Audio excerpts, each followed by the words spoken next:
नमस्कार मंडळी, चर्चा विथ सानिका। तर आज आपण बघूयात फणसाची भाजी। तर त्यासाठी आपल्याला कच्चा फणस लागणार आहे। हा फणस माझा दादा गावी गेलेला तेव्हा त्याने येताना आणलेला होता। त्यानंतर मावशीने फणस फोडून त्यातील फणसाचे गरे वेगळे करून त्यातील फणसाच्या बिया आजीने अशा प्रकारे चिरून घेतलेले आहेत आणि गरे आपल्याला उभे चिरून घ्यायचे आहेत। ते मी व्हिडिओमध्ये पुढे दाखवलेलेच आहेत। त्यानंतर गरे आणि फणसातील बिया आपल्याला स्वच्छ पाण्याने धुवून घ्यायचे आहे। आता भाजी फोडणी घालण्यासाठी मी एक भांडं घेतलेलं आहे। त्यामध्ये तेल, मोहरी, जिरं आणि बारीक चिरलेल्या मिरच्या आणि हळद घालून ती फोडणी तयार करून घ्यायची आहे। फोडणीमध्ये फणसाच्या बिया आणि आपण उभे चिरलेले जे गरे होते ते घालायचे आहेत। नंतर मी त्यात चवीपुरतं मीठ आणि थोडंसं पाणी घालून भाजी शिजवायला ठेवलेली आहे।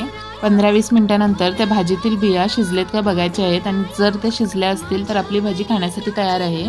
त्यावरून आपल्याला किसलेलं खोबरं टाकायचं आहे। तर आपली भाजी आता खाण्यासाठी तयार आहे। तर आजची रेसिपी कशी वाटली ते नक्की सांगा। बाय बाय मंडळी।